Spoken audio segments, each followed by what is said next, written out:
Greetings, how are you?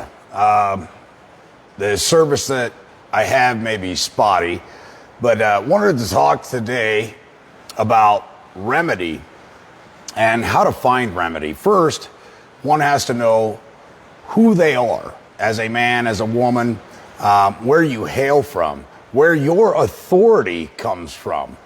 And it's important to comprehend and understand that your authority is driven by the Creator who created all of us, each and every one of us.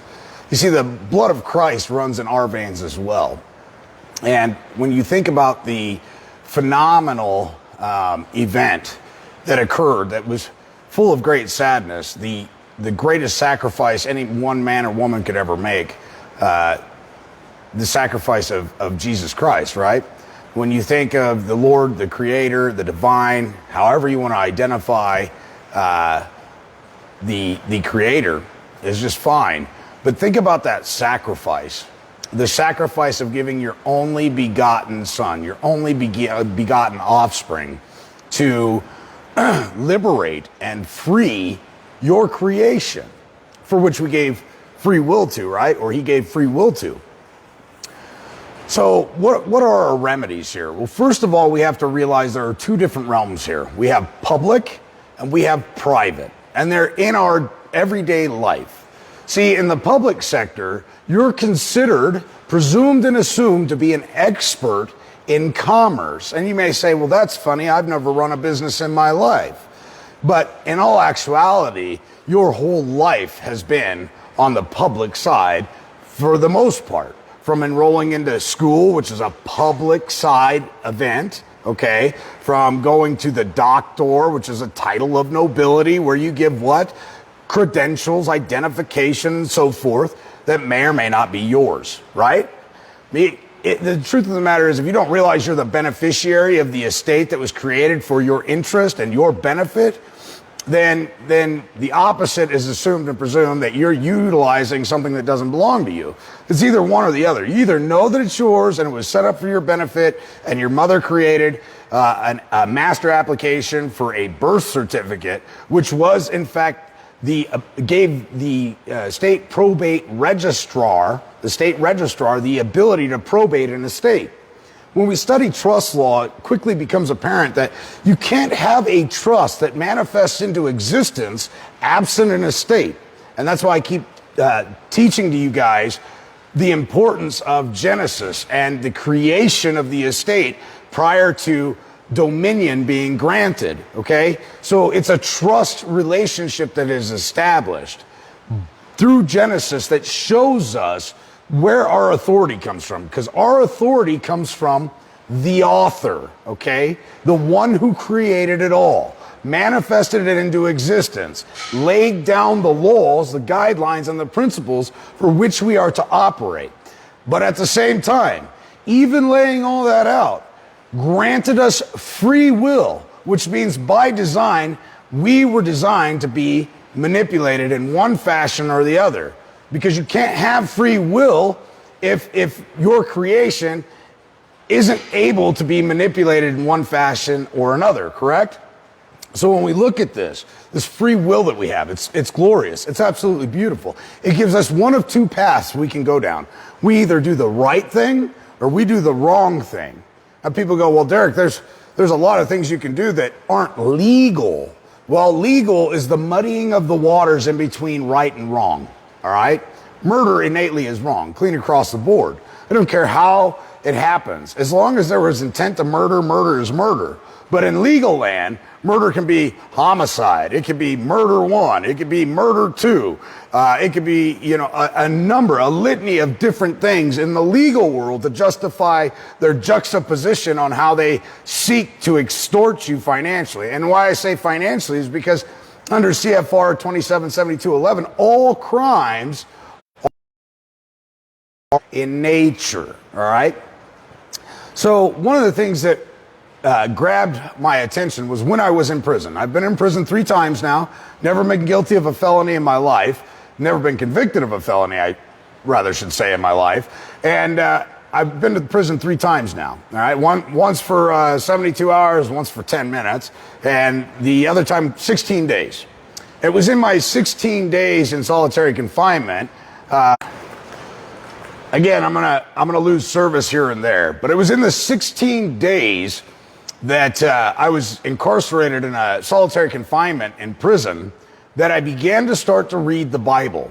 After 10 years of studying man's law and multiple people telling me, open that good book. Start reading that good book, Derek.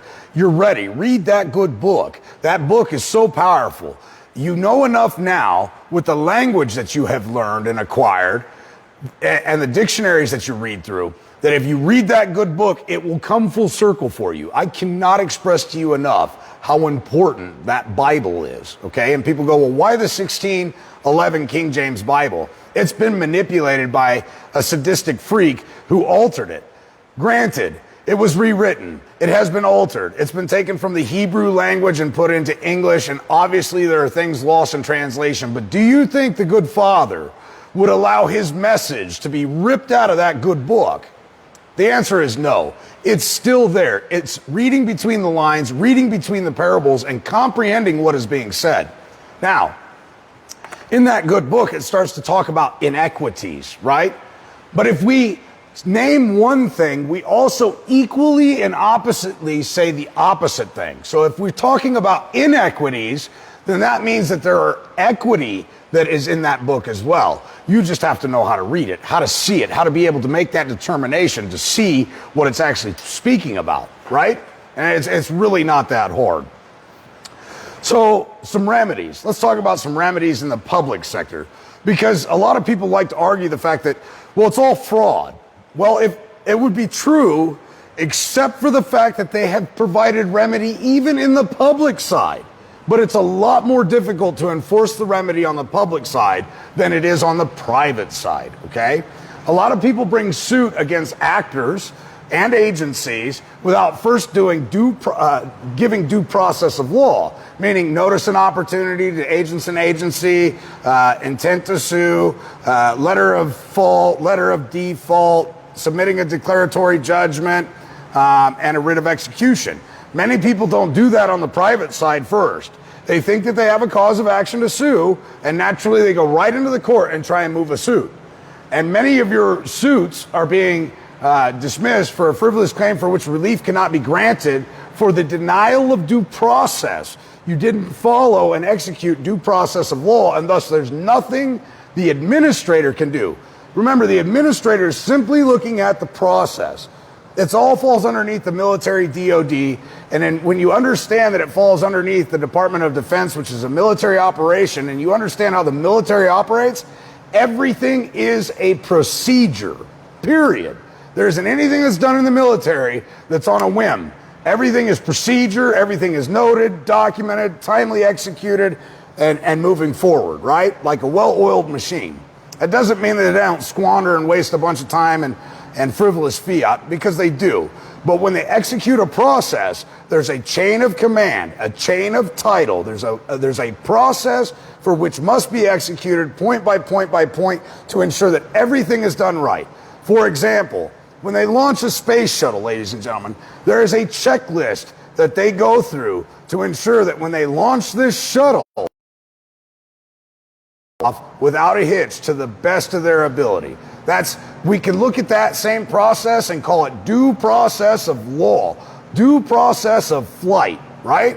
We have a punch list, we have a checklist. So when executing your private administrative process to find relief, some of the words that we choose to use don't often compute with the administrators. For example, some people say, I'm due and owing, when in reality, what you're actually due and owing is compensation, all right? The words are very, very important.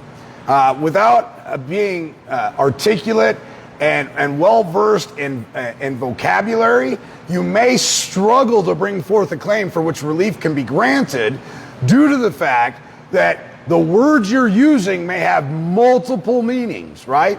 So we want to create our own little syllabus, our own little dictionary of what our words mean, what our intent is. And that's what equity showed me. That's what equity taught me.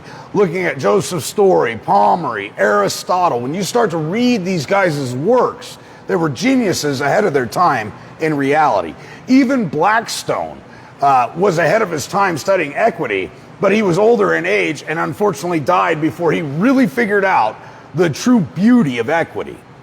There were a lot of justices that went against Blackstone later on, and even more so other legal scholars who looked at Blackstone's evaluation of equity and strongly disagree or oppose some of his earliest writs about equity.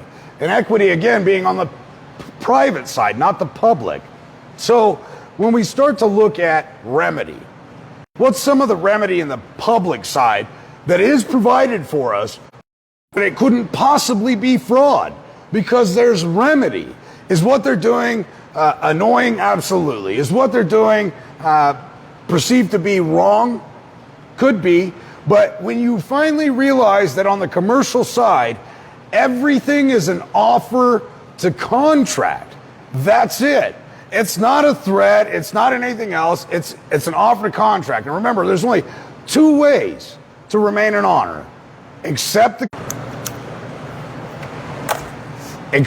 contract and pay the debt, or do a conditional acceptance upon proof of claim, right? That's it. Those are the only two ways you can remain in honor. That is your remedy. That is one of many remedies, okay? So if we accept the contract, the offer to contract, upon proof of claim that we owe something, we'd be more than happy to do it, provided they can prove their claim, right?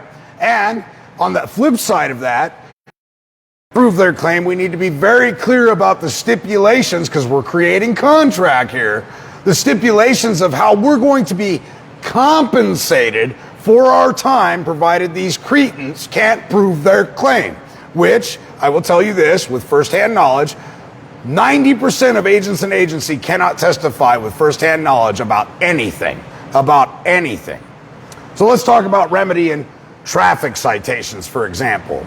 You can process server and the witness simultaneously. It's an impossibility. You either provided the service of process, which follows due process of law, which is a traffic citation on the side of the road, or you're the witness. But in order to be the witness, there must be what? An injured party. You can't witness a crime. A statute code violation, ladies and gentlemen, is not a crime, which is what they're... So as I was saying, and I apologize about the despotic service here. I'm out in the middle of nowhere. So as I was saying, you cannot issue the citation and also be a witness. Okay, so that's the lack of due process of law. Either way you cut it. Either the officer is a witness or he's the process of service, right? He's the process server. He can't be both. Okay, the other thing is, the officer can't take the stand. The officer is nothing, but the man can take the stand. Here's the problem. You need to comprehend how statutes, codes, city ordinances, rules, and regulations apply to you as a man or a woman. Come up out of Babylon. Come up out of her fiction. Okay? It's very simple. Without a victim, there is no crime. So as I was stating, as though they're criminal offenses, when in all actuality it's a civil matter, and what they're actually trying to get you for is breach of contract. But in order to have a contract, one, it must be a mutually ascension of the mind between all parties involved. At what point did the state and you negotiate any of this? Two, it must be mutually beneficial for all parties involved, right? Three, full disclosure must... it must be mutually beneficial for all parties involved, right? And full disclosure should have been had. Well, you can't have a meeting of the minds with a corporation, because a corporation is nothing more